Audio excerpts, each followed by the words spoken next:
ఆదికాండపు గ్రంథాన్ని మనం ధ్యానం చేసుకుంటూ మనం ముందుకు వస్తున్నాం. ఈ సమయానికి మనము 14 అధ్యాయాలు మనం చదువుకుని 15వ అధ్యాయంలో మనము ప్రవేశించాం. ఈ 4 అధ్యాయాలు బట్టి మనం చూస్తున్నది ఏంటంటే, దేవుడు అబ్రహాము గారికి ఇచ్చినటువంటి శ్రేష్టమైన జీవితాన్ని బట్టి, అబ్రహాము గారికి ఇచ్చినటువంటి వాగ్దానం బట్టి, తలంతులను బట్టి మనం జ్ఞాపకం చేసుకుంటూ వచ్చాం. దేవుడు సృష్టించినటువంటి మానవుడు ఆది కాండంలో మనం చూసినట్లయితే ఆదాము అవ్వలను మనం చూసాము. అటు రీతిగాని దేవుడు ఆదాము అవ్వల ద్వారా వచ్చినటువంటి సంతానాన్ని మనం చూసాము. అలాగే నోవాహును చూస్తాం. మనము ఈ సందర్భంలో మనం అబ్రహాము గారిని కూడా మనము గత 2 వారాలుగా చూస్తున్నాం. ఈ 15వ అధ్యాయంలో అబ్రహాము గారితో దేవుడు మాట్లాడడం, దేవుడు అబ్రహాము గారిని దీవించడం అనేది 14వ అధ్యాయంలో కూడా మనం చూసాము. ఇప్పుడు 15వ అధ్యాయంలో ఉన్నటువంటి విషయాలను మనము ఈ సమయం ముందు కొద్ది విషయాలు జాగ్రత్తగా, మరి త్వరగా వాతావరణం బాగలేదు కనుక ఎక్కువ సమయం మనం కూర్చోలేము కనుక మరి కొద్ది నిమిషాల పాటు ఈ అధ్యాయంలో ఉన్నటువంటి మరి కొన్ని విషయాలు మనం జ్ఞాపకం చేసుకుందాం. మొదటి వచనం నుంచి మనం చదువుకుంటూ వెళ్దాం. చూడండి, మొదటి వచనం నుంచి చదివినట్లయితే, ఇవి జరిగిన తరువాత యెహోవా వాక్యము అబ్రాహామునకు దర్శనమందు వచ్చి, అబ్రహామా భయపడకము, నేను నీకు కేడెము, నీ బహుమానము అత్యధికమగునని చెప్పాను. అందుకు అబ్రాహాము, ప్రభువు అయిన యెహోవా, నాకేమి ఇచ్చిననేమి, నేను సంతానము లేని వాడనైపోవచ్చునాని, దమస్కు ఎలియాజరే నా ఇంటి ఆస్తికర్త యగును కదా. మరియు అబ్రాహాము, ఇదిగో నీవు నాకు సంతానం ఇయ్యలేదు గనుక నా పరివారంలో ఒకడు నాకు దాసుడగునని చెప్పాను. అప్పుడు 4వ వచనంలో యెహోవా మరి ఆ జవాబిస్తున్నాడు అబ్రాహాముకి. యెహోవా వాక్యము అతని యొద్దకు వచ్చి, ఇతడు నీకు వారసుడు కాడు, నీ గర్భవాసమును పుట్టబోవచ్చున్నవాడు నీకు వారసుడునని చెప్పాను. చెప్పి అబ్రాహామును బయటికి తీసుకొచ్చి మరొకసారి తన వాగ్దానాన్ని అబ్రాహాముకు తెలియజేస్తున్నాడు. 5వ వచనంలో చూసినట్లయితే, మరియు ఆయన వెలుపలకి అబ్రాహామును తీసుకుని వచ్చి, నీవు ఆకాశం వైపు తేరి చూసి నక్షత్రములు లెక్కించడానికి చేతనైతే లెక్కించమని చెప్పి నీ సంతానం అలాగనని చెప్పాను. చాలండి ప్రియమైన బిడ్డలారా, దేవుని సన్నిధానంలో మనము అబ్రహాము గారి గురించి జ్ఞాపకం చేసుకుంటున్నాం. అబ్రహాము గారికి దేవుడు వాగ్దానం ఇచ్చాడు. ఈ రోజున అబ్రహాము గురించి 4 విషయాలు మనం జ్ఞాపకం చేసుకుందామండి. 4 విషయాలు. మొట్టమొదటిది, విశ్వాస జీవితంలో ఉన్నటువంటి అపనమ్మకము అబ్రహాము గారి జీవితంలో కూడా తొంగి చూసినట్లుగా మనం చూస్తున్నాం. అబ్రహాము గారి నమ్మికతోనే దేవుని చెప్పినప్పుడు దేవుని కోసం బయలుదేరి వచ్చారు కదా, మరి ఇప్పుడు ఎందుకు అపనమ్మకం వచ్చిందని మీరు అడగవచ్చు. ప్రియమైన బిడ్డలారా, మనిషి ఎంత విశ్వాసంతో జీవించినా, ఎంత భక్తితో జీవించినా, ఎంత భయభక్తులతో జీవించినా, దేవుని కాళ్ళ దగ్గర దేవుని సన్నిధానంలో ఆత్మ జీవితం జీవించినా కానీ అప్పుడప్పుడు సాతానుగాడు మనలో ఏం పెడుతూ ఉంటాడంటే, అపనమ్మకం అనేటువంటి బీజాన్ని మన జీవితంలో వాడు ఆ బీజాన్ని పెట్టి మరలా మనం అపనమ్మకంలోకి వెళ్ళేలాగా సాతానుగాడు మనల్ని పురుగొలుపుతాడు. అందుకే అబ్రహాము గారు అంటున్న మాట ఏంటో తెలుసా ప్రియమైన బిడ్డలారా? అబ్రహామా భయపడకొద్దని దేవుడు చెప్పినప్పుడు అందుకు అబ్రహాము గారు ఏమంటున్నాడు? 2వ వచనంలో, 2వ వచనం చదవండి. అబ్రహాము గారు అంటున్న మాట, అందుకు అబ్రహాము, ప్రభువు అయిన యెహోవా, నాకేమి ఇచ్చిన ఏమి, నేను సంతానము లేని వాడనైపోతున్నానే, దమస్కు ఎలియాజరే నాకు వారసుడు అవుతాడే అని చెప్పి అబ్రహాము గారు కొద్దిగా విశ్వాసాన్ని సడలించినట్టుగా ఈ వాక్య భాగంలో మనం చూస్తున్నాం. ఏమిచ్చిన ఏమి నాకు తండ్రి, నాకు కుమారుడు లేడు కదా, దమస్కు ఎలియాజరే నాకు సంతానం అవుతాడు కదా, కుమారుడు అవుతాడు కదా, మీరు నాకు సంతానం ఇస్తున్నారు, ఇవ్వలేందుకు? నాకు దమస్కు ఎలియాజరే నాకు సంతానం అవుతాడేమో, కుమారుడు అవుతాడేమో, వారసుడు అవుతాడేమో అని అబ్రహాము గారు కించెత్తు అవిశ్వాసాన్ని ఇక్కడ అవిశ్వాసాన్ని చూపించినట్టుగా మనం చూస్తున్నాం.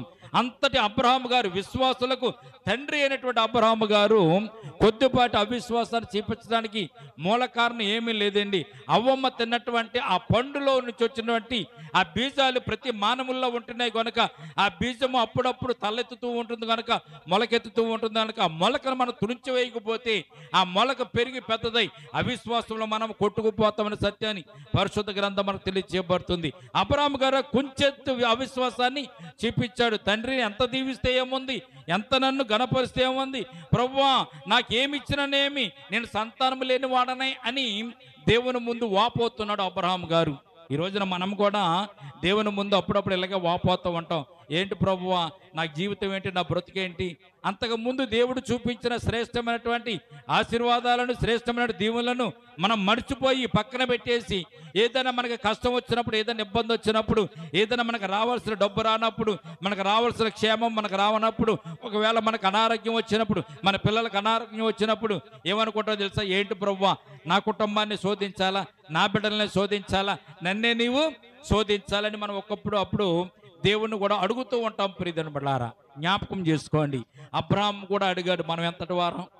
అబ్రహాం గారే అడిగాడు, ఏమిస్తే ఏముంది ప్రభువా, నాకు కుమారుని ఇస్తానన్న కుమారుడు ఇవ్వలేదు కాబట్టి నేను నీ యందు నేను ఏం చేస్తున్నాడు అబ్రహాం గారు? దేవుని ఎడల సంతాపపడుతున్నాడు. ఏమిచ్చావు ప్రభువా, నాకు ఎంత ఇచ్చా బాగానుంది, కానీ కుమారుని ఇస్తానని ఇవ్వలేదే అని చెప్పి దేవుణ్ణి కూడా అబ్రహాము గారు శోధిస్తున్నట్టుగానే ఇక్కడ మనం చూస్తున్నాం. మన జీవితాల్లో కూడా దేవుణ్ణి శోధిస్తూ ఉంటాం. జరిగినటువంటి కార్యక్రమాలన్నీ కూడా విడిచిపెట్టేస్తాం. చదువులో కానీ, ఉద్యోగంలో కానీ, వ్యాపారంలో కానీ, మనకున్నట్టు భవిష్యత్తు విషయంలో కానీ, మనం పెరిగే విషయంలో కానీ, ఉంటున్న ఇంటి విషయంలో కానీ, అనారోగ్య పరిస్థితిలో చిన్నప్పటి నుంచి ఇప్పటి వరకు దేవుడు మనల్ని కాపాడి భద్రపరిచిన విషయాలన్నీ పక్కన పెట్టేసి, ఒకవేళ చిన్నపాటి శోధన వస్తే, ఇబ్బంది వస్తే వెంటనే అబ్రహాం గారి వల్లే మనం కూడా అడిగేస్తాం, ఏమి ఇచ్చిన ప్రయోజనం ఏముంది నైనా, కుమారుడు నాకు నువ్వు ఇవ్వలేదు కదా. దేవుడు చెప్పాడుగా కుమారుని ఇస్తానని, వాగ్దానం ఇచ్చాడు కదా కుమారుని ఇస్తానని. వాగ్దానం ఇచ్చిన వాడు నమ్మదగిన వాడు కదా. మరి ఎందుకు అబ్రహాం గారి చిన్న మాట అన్నాడంటే, ఆవమలో వచ్చినటువంటి పాపపు బీజము ప్రతి మానవుల్లో ఉంది గనక అది అప్పుడప్పుడు బయటపడుతుంది. బయటపడినప్పుడు దేవుడు చెప్తాడు, లేదు నీకు నేను కుమారుని ఇస్తాను. ఏమంటున్నాడు?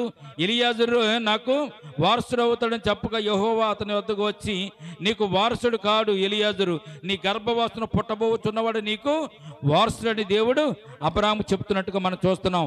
మరలా బయటికి తీసుకొచ్చి నక్షత్రాలను చూపించాడు, ఇస్రాయేలును చూపించాడు, లెక్కలేనంత సంతానం నీకు నేను ఇస్తానని అబ్రహాముతో చెప్పినప్పుడు 6వ వచనం చదవండి. 6వ వచనం చదివితే, అందుకు ఆయన మరియు అతడు యెహోవాను నమ్మిన గనక ఆయన అది అతనికి నీతిగా ఎంచిన. 6వ వచనంలో ఏమంటుందని, ఎప్పుడైతే దేవుడు ఆ మాట మనలా చెప్పాడో, నేను నీకు సంతానాన్ని ఇస్తాను, ఎలియాజరు నీకు వారసుడు కాదు, నీ గర్భవాసన పుట్టినవాడే నీకు వారసుడని యేసు తండ్రి అనే దేవుడు మరలా ఎప్పుడైతే చెప్పాడో, అబ్రహాం మరలా నమ్మి అది నీతిగా ఎంచబడేటట్టుగా అబ్రహాం గారు జీవించినట్టుగా మనం చూస్తున్నాం. ఇక్కడ అబ్రహాం గారు ఒక ప్రశ్న వేస్తున్నారండి. 8వ వచనంలో అబ్రహాం గారు ప్రశ్న వేస్తున్నారు, దేవా నీకు సంతానాన్ని ఇస్తానన్న బాగానే ఉంది, ఇదిగో నువ్వు కల్దీరు ఊరిని ఇస్తానన్న బాగానే ఉంది, అలాగే నువ్వు నాకు చాలా ఆస్తిపాస్తులు ఇస్తానన్న బాగానే ఉంది, కానీ ఇన్ని ఇస్తే నాకేముంది? చూడండి 7వ వచనం అంటాడు, ఈ దేశంను స్వతంత్రించుకున్నట్లు దాన్ని నీకు ఇచ్చుటకు కల్దీలను ఊరును పట్టణంలో నిన్ను యువతలకు తీసుకొచ్చిన యెహోవా నేనని చెప్పినప్పుడు అబ్రహాం గారు ఒక ప్రశ్న వేస్తున్నారు. ఎవరిని? దేవుణ్ణి ప్రశ్న వేస్తున్నాడు. చూడండి 8వ వచనం చూడండి. అప్పుడు ప్రభువైన యెహోవా, నేను దీనిని స్వతంత్రించుకునేదనని నాకెట్లు తెలియను అని దేవుణ్ణి ప్రశ్న వేస్తున్నాడు అబ్రహాం గారు. అబ్రహాం గారు ఏం ప్రశ్న వేస్తున్నాడు? ఇన్ని కల్దీలు ఊరిస్తానన్నావు, నన్ను దేశం అంతటి కూడా స్వతంత్రించుకోవడానికి నా సంతానానికి ఇస్తానంటున్నావు, బాగానే ఉంది, నువ్వు చెప్తున్నావు, నేను నమ్ముతున్నాను, కానీ దీనికి సూచన ఏమిటి? సూచన నాకు చూపించని అబ్రహాము దేవుణ్ణి అడిగినప్పుడు దేవుడు ఒక సూచనను అబ్రహాంకు చూపిస్తున్నట్టుగా పరిశుద్ధ గ్రంథంలో మనం చూడగలుగుతున్నాం. చదవండి 9వ వచనం. ఆయన 3 సంవత్సరాల ఒక పెయ్యని, 3 సంవత్సరముల ఒక మేకను, 3 సంవత్సరాల ఒక పొట్టేలును, ఒక తెల్ల గోవబును, ఒక పావురపు పిల్లను అతకు తెమ్మని అతనితో చెప్పును. అతడు అన్నీ తీసుకొని వాటి నడుమును ఖండించి దేని ఖండమును దాని ఖండమునకు ఎదురుగా ఉంచెను. పక్షులు అతడు ఖండింపలేదు. గద్దల కళేబరములను వాలినప్పుడు అబ్రహాం వాటిని తోలివేసినట్టుగా మనం చూస్తున్నాం. ప్రొద్దు వంకపోయినప్పుడు అబ్రహాముకు గాఢ నిద్ర పట్టెను.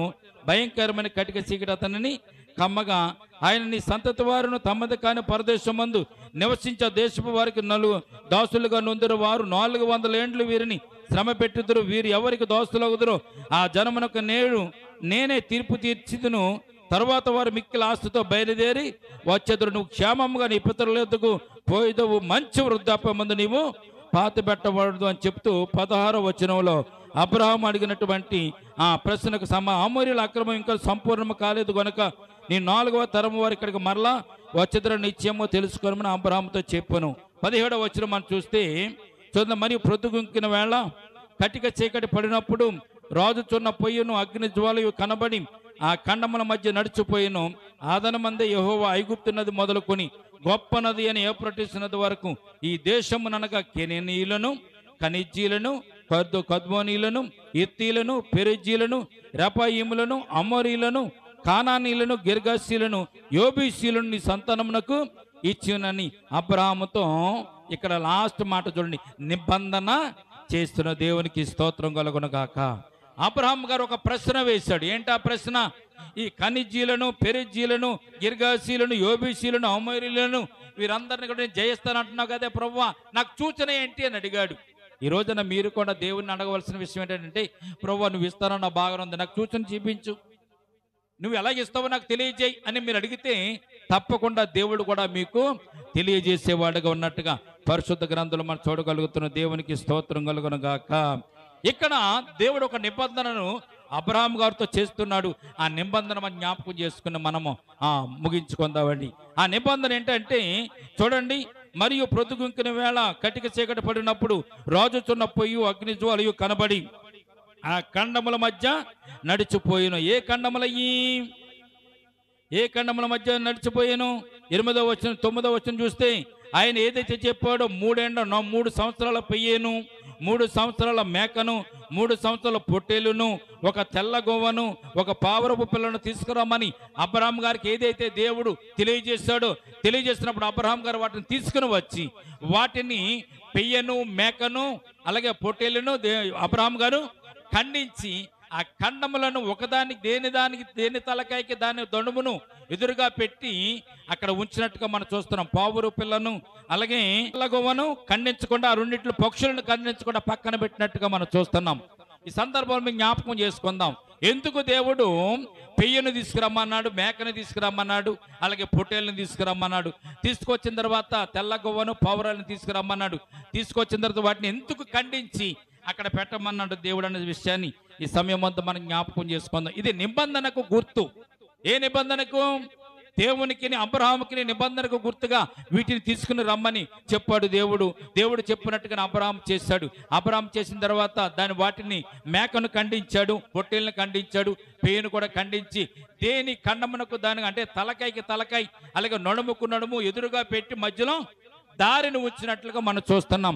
ఎందుకు ఈ రకంగా చేశారన్న సత్యాన్ని ఈ సందర్భంలో మనం జ్ఞాపకం చేసుకుందామండి. చూడండి, ఈ నిబంధనలు 3 రకాలుగా ఉన్నాయి. పరిశుద్ధ గ్రంథంలో నిబంధనలు 3 రకాలైన నిబంధనలు ఉన్నాయి. దేవుడి చేత ఏర్పాటు చేయబడిన నిబంధన ఒకటి, మనుషులు చేసుకునే నిబంధనలు. మొట్టమొదటి నిబంధన చెప్పు చేత నిబంధన, చెప్పు ద్వారాగా నిబంధనలు చేసుకుంటారు. చూడండి, రూతు గ్రంథము 4వ అధ్యాయము 1వ వచనం నుంచి 12వ వచనం వరకు చూసుకుంటే రూతు గ్రంథంలో ఒక నిబంధన ఉంటుందండి.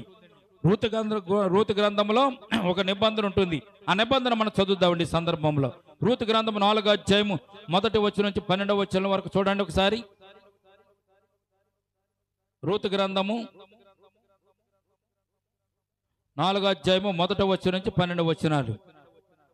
బోయాజు పురద్వారం నదుకు పోయి అక్కడ కూర్చుండగా బోయాజు చెప్పిన బంధువుడు ఆ త్రోవన పోచుండే కనుక బోయాజు పోయి ఈ తట్టు తిరిగి ఇక్కడ కూర్చుండమని అతను పిలవగా అతడు వచ్చి కూర్చుండెను. 10 మందిని పిలిపించి కూర్చుండి చెప్పగా వారును కూర్చుండిరి. అతడు మోయాబు దేశం తిరిగి వచ్చిన నయోమి ఎలీమెలెకునకు భూభాగం అమ్మివేస్తున్నది కనుక మీరు చెవులారా విన్నట్లు తెలియజేయాలని ఉన్నాను. ఈ పురనివాసులు ఎదుటను జనుల పెద్దలు ఎదుటను ఆ భూమిని సంపాదించుకొనము, లేదనగా దాన్ని విడిపించిన ఒప్పుకొనని ఎడల విడిపింపము, విడిపింపనని ఎడల దాన్ని స్పష్టంగా నాతో చెప్పమని,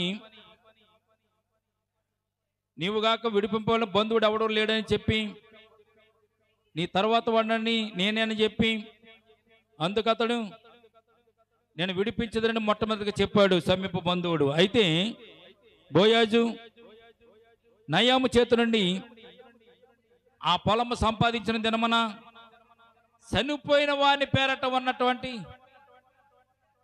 అతని స్వాస్థ్యమును స్థిరపరచినట్లు చనిపోయిన వాని భార్య అయిన రూతు అయిన మోయాబురాలైనటువంటి ఆమె యొద్ద నుంచి కూడా నువ్వు సంపాదించుకొనవల్లని చెప్పగా ఆ బంధువుడు నేను దాన్ని విడిపించుకొనలేనని చెప్పాడు. నా స్వాస్థ్యము పోగొట్టుకుందనేమని చెప్పినప్పుడు విడిపింపలేను కనుక నీవే నాకు ప్రతిగా బంధువు జరిగించమని చెప్పి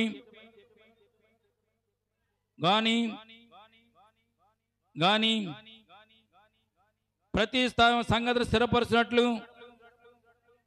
పూర్వపు జరిగిన మర్యాద ఏదనగా ఒకడు తన చెప్పు తీసి తన పొరుగు వానికి ఇచ్చుటయ్యే చాలండి ప్రియదనబడలారా. బోయాజు రూతు యొక్క ఆ ధర్మాన్ని నెరవేర్చడానికి ఏర్పాటు చేసుకున్నట్టుగా మనం చూస్తున్నాం. చూడండి, సమీప బంధు విడిపించాలి. ఒక వ్యక్తి యూదుల కాలంలో ఒక వ్యక్తి చనిపోయినాడంటే ఆమెకు పిల్లలు పుట్టకపోతే ఆమె తరపునటువంటి సమీప బంధువులన్నా అది పెళ్లి చేసుకుని పిల్లల్ని కనాలి, లేదంటే సహోదరుడు పెళ్లి చేసుకుని పిల్లలు కనాలి. ఇక్కడ వీరి మధ్యనటువంటి బోయాజు మధ్యలో సమీప బంధువుడి మధ్యనటువంటి ఒక నిబంధన ఇక్కడ మనం చూస్తున్నాం. మొట్టమొదటి నిబంధన చెప్పు నిబంధన. చెప్పుని తీసి వేరే వాళ్ళకి ఇస్తే తను ఆ సమస్యను అంగీకరించినట్లుగా, ఆ నిబంధన అంగీకరించినట్లుగా ఇక్కడ బోయాజును సమీప బంధువుడు నిబంధన చేసుకున్నట్లుగా మనం చూస్తున్నాం. ఒక కాలుకున్నట్టు చెప్పును తీసి ఇతరులకు ఇచ్చినప్పుడు ఏం చేస్తారంటే నిబంధనను వారు ఏర్పాటు చేసుకుంటున్నట్టుగా మనం చూస్తున్నాం. ఏంటి ఆ నిబంధన అంటే, నువ్వెవరి దగ్గర అప్పు తీసుకుంటున్నప్పుడు ఆ అప్పును నేను తిరిగి తీరుస్తాను అని చెప్పేటటువంటి సందర్భంలో ఏదో ఒక మనము నిబంధన చేసుకోవాలి. ఏ నిబంధన చేసుకుంటాం ఈ రోజుల్లో? ఈ రోజుల్లో ఏ నిబంధన చేసుకుంటామండి? అప్పు తీసుకునేటప్పుడు ఏమేమి అడుగుతారు వాళ్ళు? అయితే మన చెక్కు అడుగుతారు, నోటు అడుగుతారు, ఇంటి స్థలాలను కానీ అడుగుతారు, హామీ కింద అనమాట. అవి నువ్వు ఇచ్చినప్పుడు వారితో నువ్వు నిబంధన చేసుకున్నావు, నీ దగ్గర నేను అప్పు తీసుకుంటున్నాను కనుక అప్పుడు మరలా నేను తీరుస్తాను. తీర్చని పక్షంలో నాకున్నటువంటి ఆస్తిని నీవు స్వాధీనం చేసుకోవచ్చు అనే సత్యాన్ని తెలియజెప్పినట్లుగా మనం కొంత హామీని వారి దగ్గర పెడుతూ ఉంటాం. పూర్వకాలంలో దేవుడు నిర్ణయించినటువంటి నిర్ణయం ప్రకారము, మరి యూదుల నిర్ణయాల ప్రకారము, దేవుడిచ్చిన కట్టడం ప్రకారము ఒకవేళ నువ్వు ఏదైనా నిబంధన చేసుకుంటే ఆ నిబంధనకు గుర్తుగా నువ్వు 2 రకాలుగా చేయాలి. మొట్టమొదటిది నీ చెప్పును తీసి వారికి ఇవ్వడం అన్నది ఒక నిబంధన. రెండవ నిబంధన కూడా ఉందండి ఇందులో ప్రియమైన బిడ్డలారా. రెండవ నిబంధన ఏంటంటే ఉప్పు నిబంధన. దినవృత్తాంత గ్రంథము 13వ అధ్యాయము 5వ వచనంలో ఒక నిబంధన కూడా ఉంటుంది. ఇది కూడా ఉప్పు నిబంధన. ఒకటి చెప్పు నిబంధన, చెప్పు తీసి వేరే వాళ్ళకి ఇచ్చి నిబంధన చేసుకుంటాం. రెండవది ఉప్పు నిబంధన కూడా ఉందండి. చూడండి, ఉప్పు నిబంధన కూడా ఒకసారి జ్ఞాపకం చేసుకుందాం. 2వ దినవృత్తాంతుల గ్రంథము 13వ అధ్యాయము 5వ వచనం చదువుతామండి. 13వ అధ్యాయం 5వ వచనం. ఇశ్రాయేలు రాజ్యమును ఎల్లప్పుడూ ఏలునట్లుగా ఇశ్రాయేలు దేవుడైన యెహోవా దావీదుతోను అతని సంతతి వారితోను బంగము కాజాలని అనే మాట దగ్గర 1వ నెంబర్ వేసి కింద ఫుట్ నోట్లో ఒక మాట ఉంటుంది చూడండి. బంగమ్మ కాని నిబంధన అనే దగ్గర 1వ నెంబర్ వేసి ఆ 1వ నెంబర్ కింద ఫుట్ నోట్లో రాస్తాడు. ఏ నిబంధన అంటే అండి? ఉప్పు నిబంధన. దేవుడు దావీదుతో ఒక నిబంధన చేస్తున్నాడు. ఏ నిబంధన అది? ఉప్పు నిబంధన. భంగం కాని నిబంధన, ఉప్పు నిబంధన. ప్రియమైన బిడ్డలారా, ఈ 2 నిబంధనలు దేనికి సాదృశ్యం అంటే మానవులతో చేసుకున్నటువంటి నిబంధనకు సాదృశ్యం. మొదటి నిబంధన చెప్పు నిబంధన. రెండవ నిబంధన కూడా మనుషుల మధ్య చేసుకున్నటువంటి నిబంధన ఉప్పు నిబంధనగా మనం చూస్తున్నాం. అయితే దేవుడు చేస్తున్న నిబంధన ఏంటో తెలుసు? అబ్రాహాము గారితో దేవుడు చేస్తున్న నిబంధన రక్త నిబంధనని మనం జ్ఞాపకం చేసుకోవాలి. దేవునికి స్తోత్రం కలుగును గాక. చూడండి, ఖండించిన ఖండముల మధ్యలో నుంచి నడిచి వెళ్ళడం అనేది రక్త నిబంధన. ఈ రక్త నిబంధన ఎందుకు నిబంధనలు చేస్తారంటే, చెప్పు నిబంధన చేసినప్పుడు నిబంధన మీరావు అనుకోండి, నీకు దేవుని ద్వారా శిక్ష వస్తుంది. అది ఉప్పు నిబంధన చేసుకున్నప్పుడు ఆ నిబంధనను మీరితే ఉప్పు నిబంధన వల్ల నీకు శిక్షను వస్తుంది. చెప్పు నిబంధనలో వచ్చేటువంటి సమస్యలు ఏంటి? నువ్వు ఆరోగ్యంగా ఉండవు, నీ కుటుంబంలో సమస్యలు వస్తూ ఉంటాయి, నీ కుటుంబంలో అనేక వ్యాధులు వస్తూ ఉంటాయి. కనుక ఉప్పు నిబంధన చేసుకున్న నిబంధనను తృణీకరించకూడదు.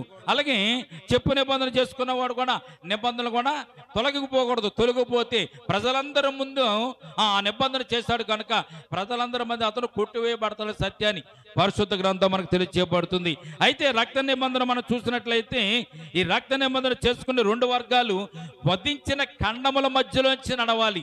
ఈ రక్త నిబంధన చాలా ప్రాముఖ్యమైనది. ఎందుకు ప్రాముఖ్యమైనది అంటే ప్రియమైన బిడ్డలారా, చెప్పు నిబంధనను మరలా తన ఆస్తిని తనలా తీసుకోవడానికి తన చెప్పు తను తీసుకునేటువంటి అవకాశము ఉంది. ఇదిగో నేను నిబంధన చేశాను, ఆ నిబంధన నేను నెరవేర్చలేకపోయాను, నెరవేర్చలేని దానికి సందర్భంగా నీకు ఎంత కావాలో అంత ఇస్తాను, నా చెప్పు నాకు ఇయ్యని వెనక్కి తీసుకోవచ్చు.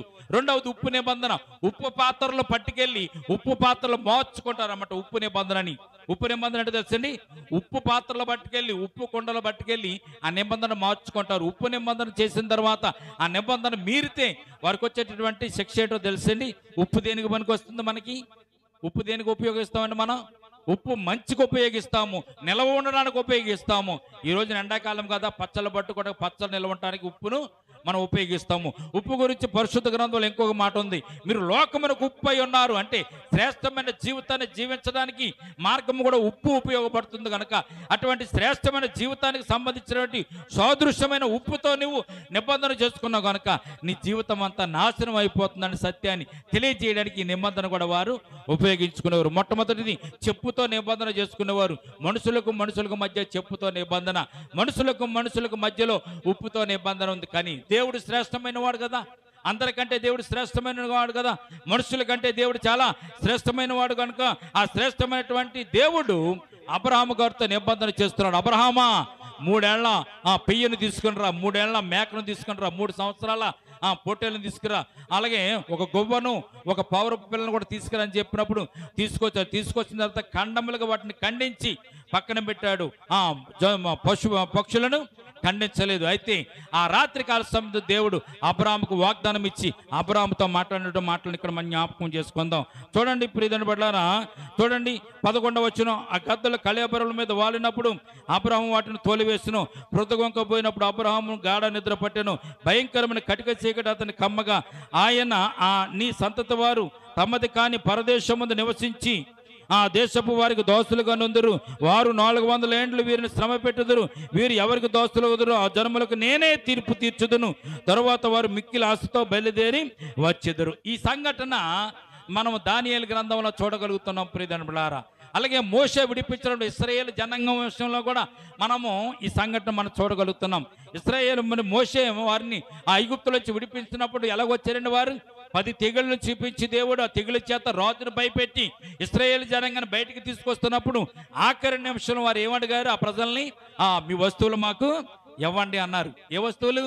మీరు ఏ అయితే బంగారపు వస్తువులు చేసుకున్నారు, బంగారపు వస్తువులు ధరించుకున్నారు, ఆ బంగారపు వస్తువులు మాకు ఇవ్వండి అన్నాడు. దేవుడే చెప్పాడు, మీరు ప్రతి ఇంటికి వెళ్ళి మీరు బంగారపు వస్తువులు అడిగి తీసుకోండి అని చెప్పినప్పుడు వారు బంగారపు వస్తువులు అడిగి తీసుకుని ఆ గొప్పదైనటువంటి ఆస్తితో ఆ ఐగుప్తు దేశంలో 400 సంవత్సరాల శ్రమకాలం నుంచి వారు బయటికి విడిపింపబడినట్టుగా ఈ వాక్యాన్ని బట్టి మనం చూస్తున్న ప్రియమైన బిడ్డలారా. 15వ వచనం మనం చూస్తే, నువ్వు క్షేమంగా నీ పితరులకు ప్రయోజవు, మంచి వృద్ధాప్యం ముందు నీవు పాత పెట్టబడదు అని చెప్పాడు దేవుడు.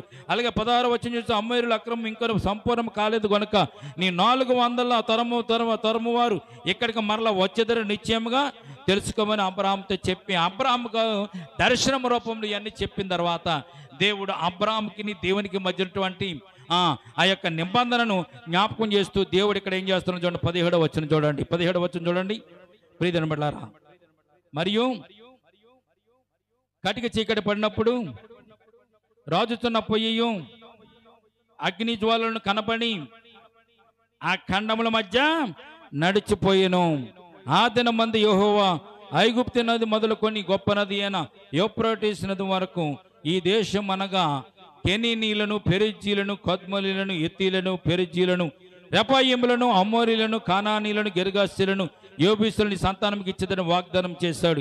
ఇక్కడ గమనించండి ప్రియమైన బిడ్డలారా, ఆ ఖండముల మధ్య నిబంధన చేసుకోవాల్సిన వారు ఎవరు? దేవుడు నిబంధన చేసుకోవాలి. అబ్రహాము మధ్యను దేవుడి మధ్యన ఉన్నట్టు నిబంధనను ఆ ఖండముల మధ్య ఎవరు నడిచి వెళ్ళాలి?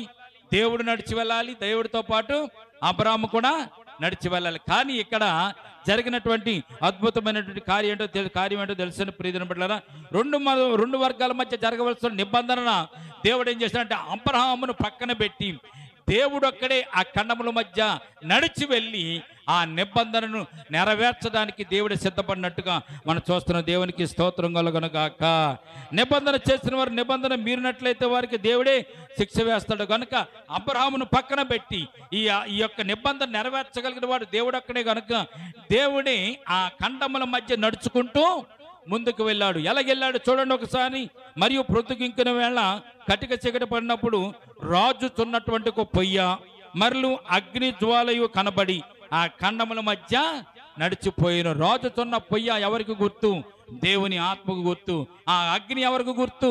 దేవునికి గుర్తు. ఆయన అగ్నిమయమైన దేవుడు, అగ్ని కలిగినటువంటి దేవుడు. మన దేవుడు ఎటువంటి వాడు? అగ్నిమయమైనటువంటి దేవుడు, అగ్నికి సంబంధించినటువంటి దేవుడు కనుక అగ్ని కనపడి ఖండముల మధ్య నడిచి వెళ్ళినట్టుగా మనం చూస్తున్నాం. ఎందుకు నడిచి వెళ్ళింది? అంతకుముందు మనం చదువుకున్నాం. చెప్పు నిబంధన ఇరు వర్గాల మధ్య జరిగేటువంటి నిబంధనకు చెప్పు నిబంధన ఎలాగైతే గుర్తుగా ఉందో, ఉప్పు నిబంధన ఎలాగైతే గుర్తుగా ఉందో, ఈ రక్త నిబంధన కూడా చాలా శ్రేష్టమైనది అండి. చెప్పు నిబంధన కంటే ఉప్పు నిబంధన కొద్దిగా శ్రేష్టమైనది. ఉప్పు నిబంధన చెప్పు నిబంధన కంటే రక్త నిబంధన ఇంకా మరి శ్రేష్టమైనది. తిరిగి తీసేది కాదు ఇది.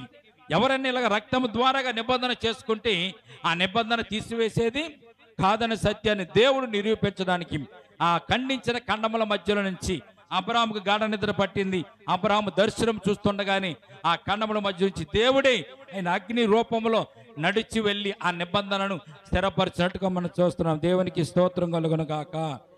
కనుక ప్రియమైన బిడ్డలారా, పాత నిబంధనలో దేవుడు అబ్రాహాముతో నిబంధన చేసుకున్నాడు.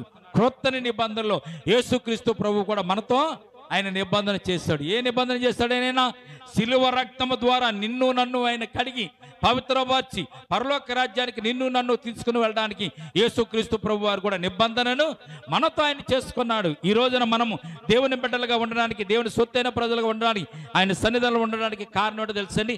అలనాడు దేవుడు అబ్రహాముతో చేసినటువంటి నిబంధన ఈ రోజుల్లో మనకి యేసుక్రీస్తు ప్రభు వారు శిలువ రక్తంతో చేసినటువంటి నిబంధన శ్రేష్టమైన నిబంధనలు. ఈ రెండు కూడా రక్తము చేత చేయబడినటువంటి నిబంధనలు. ప్రియమైన బిడ్డలారా, ఈ రోజున మీరు జ్ఞాపకం చేసుకోవాలి.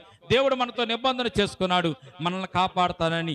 దేవుడు మనతో నిబంధన చేశాడు, నేను నిన్ను దీవిస్తానని. దేవుడు మనతో నిబంధన చేశాడు, రక్త నిబంధన చేశాడు, నిన్ను శ్రేష్టమైనటువంటి పరలోక రాజ్యానికి నేను నిన్ను తీసుకుని వెళ్తానని. కనుక మనము ఈ రోజున నిబంధన జనులమని పరిశుద్ధ గ్రంథం మనకు తెలియచేయబడుతుందండి. మనం ఎవరండి? మనము నిబంధన జనులం. ఏ నిబంధన జనులం? రక్తం చేత నిబంధన చేయబడినటువంటి జనులం. అబ్రహాముతో దేవుడు రక్త నిబంధన చేసుకున్నాడు. యేసుక్రీస్తు ప్రభువారు ఈ రోజున శిలువ మీద కాల్చిన రక్తం బట్టి నిన్ను నన్ను రక్త నిబంధన చేసుకుని నిన్ను నన్ను ఆయన కాపాడుతూ నిన్ను నన్ను ఆయన నడిపిస్తున్నట్టుగా మనం చూస్తున్నాం. కనుక శ్రేష్టమైన నిబంధనను అబ్రహాము గారితో దేవుడు చేశాడు. యేసుక్రీస్తు ప్రభువారు కూడా శ్రేష్టమైన శిలువ రక్తపు నిబంధనను మనతో ఆయన చేసుకున్నాడు, మనల్ని నడిపిస్తున్నాడు. ఈ రోజున మనం అందరూ కూడా నిబంధన జనులం, దేవుని నిబంధన జనులు. కనుక దేవుని బంధము చేత బంధింపబడినటువంటి జనులు అనే సత్యాన్ని తెలుసుకుని మనము దేవునిలో ముందుకు వెళుతూ దేవునిలో మనం జీవించాలని దేవుని వాక్యం మనకు తెలియజేస్తుంది. కనుక ఈ నిబంధన సామాన్యమైనది కాదు, ఇది రక్తపు నిబంధన అని మనం జ్ఞాపకం చేసుకుని గుర్తుపెట్టుకుని దేవునిలో నడుస్తూ దేవునిలో జీవిస్తూ ముందుకు సాగుతాం. దేవుడు మనల్ని దీవించడానికి ఆయన ఇష్టపడుతున్నాడు, దేవుడు మనలను ఆశీర్వదించడానికి ఇష్టపడుతున్నాడు. ఎవరైతే అబ్రహాముకు మళ్ళీ నీతిమత్తముగా జీవించడానికి, నీతిగా జీవించడానికి ఇష్టపడుతున్నారో వారందరిని కూడా దేవుడు కాపాడి భద్రపరచారు. ఎటువంటి సమస్య వచ్చినా, ఎటువంటి శ్రమలు వచ్చినా, ఇరుకులు వచ్చినా, ఇబ్బందులు వచ్చినా తప్పించడానికి దేవుడు మనకి ఆ నిబంధన రక్త నిబంధన చేసుకున్నటువంటి దేవుడు మనకు తోడుకున్న నిత్యాన్ని మనం గ్రహించుకుని ఆ నిబంధన ద్వారా ముందుకు వెళ్దాం. ఈ కొద్ది మాటలు దేవుడు దీవించి మనలను ఆశీర్వదించును గాక. ఆమేన్. తల వంచండి, చిన్న ప్రార్థన చేసుకుందాం. ప్రేమల తండ్రి, కృపల దేవందమనైనా అబ్రహాం గారు మీరు పిలుచుకున్నారు.